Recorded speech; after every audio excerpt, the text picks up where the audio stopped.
Hello, welcome to the video tutorial covering VMware backups using NovaStor DataCenter software. Today we'll be targeting our local vSphere server and creating a backup job, setting some options, and then setting the destination storage device. So the first thing that you'll need to do to get started with VMware backups is to define a VMware proxy. To do that, we're going to click on Nodes Management here. Once inside Nodes Management, you'll have a list of all of your nodes. We're going to select Command Server in our case to be our VM proxy. You'll see various details here, including VM proxy column. VM proxy column tells you if you already have a VM proxy defined. Right-click on your command server and then do an edit node. And we have backup server already selected. That's good. We can pull down the menu that says VM proxy and do manage proxy from there. In our case, we already have a vCenter server added. And if you do an edit, you can see those properties for username and password. Make sure those are good, and in your case, do a test to make sure it is good, and then click OK to save it. Once it's saved, you'll see various details about the server, and click Close, and then click OK. From there, you have your VM proxy added, and you can go into backup jobs here. Backup jobs will define a new VMware backup job, so new virtual machine and then VMware. And once inside the VMware job menu, we're going to give the job a name, and we'll go ahead and name it here. And then for the proxy setting, we're going to select our VMware proxy that we defined earlier. Pull down the menu here, and in our case we only have one, so we're going to select Command Server. In your case that might be different, so just pick the proxy, click this button here where you can add VMs. This is your list of VMs that are on that vCenter server, VMware EXSI server. In our case, this is set to custom VM, so it's going to list every VM that's underneath our vSphere server. If you click this button, you can see a list of all of the VMs underneath there.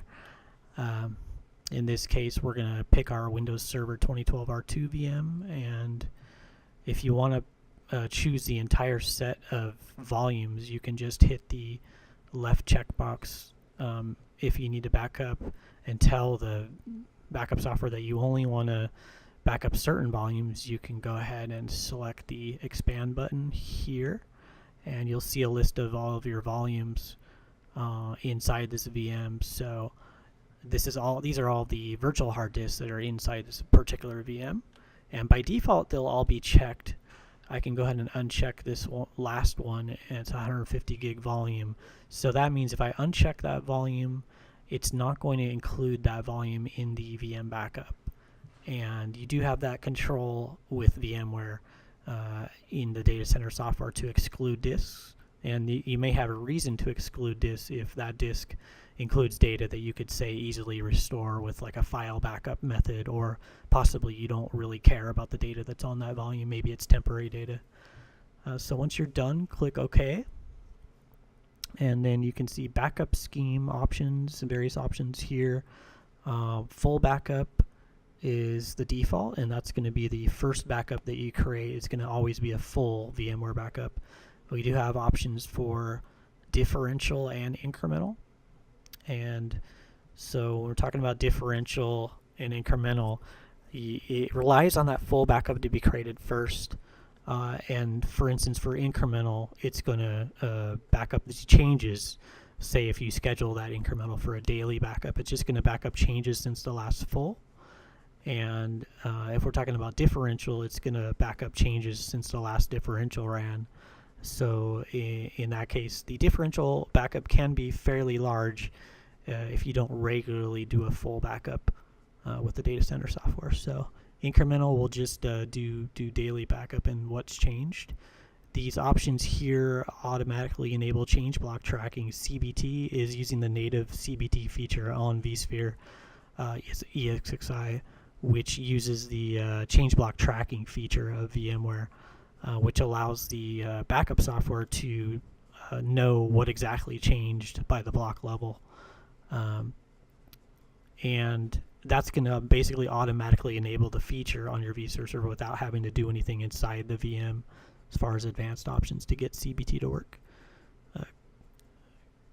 Quience the VM is a way that you can save time during your backup and make sure you get a complete backup each time. And those options you can enable. And transport mode here, by default we use hot add for the transport mode. There are a couple other transport modes that you can use, and you can look into the help menu to see what the difference is on those transfer modes, but default is going to be the hot add, and that's optimal. So once you're done on this screen, you can go to the target schedule tab, and from there you can set your media pool. This is your disk pool for the VMware backup, so this is the destination storage location where it's going to be going. In your case, you have already had to define these pools beforehand.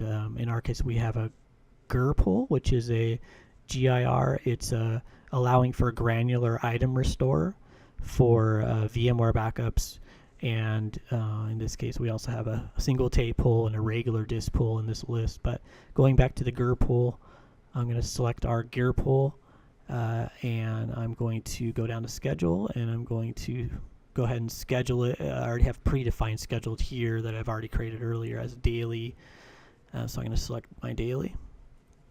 And once you're done on selecting these schedule items, you can go ahead and click OK. And back in the backup jobs, you can see that that backup job did create as a new job, as new VMware backup. You can right click on it and do a connectivity test, which will test the connection between the command server software, the backup server, and the storage target. Go ahead and click close, and when you're ready to run that backup job the first time, you can go ahead and right click on it and do a start, and you'll see the name of the job, and click OK. Click on monitoring up here at the top left. Monitoring will show you the backup job running and the status of it, and it'll show you the data that's already been transferred. So in this case, the job's already started. You can see the transfer, data transfer status there up at the top, and the elapsed time that is taken. And that concludes the video overview of VMware backups using NovaStor DataCenter software.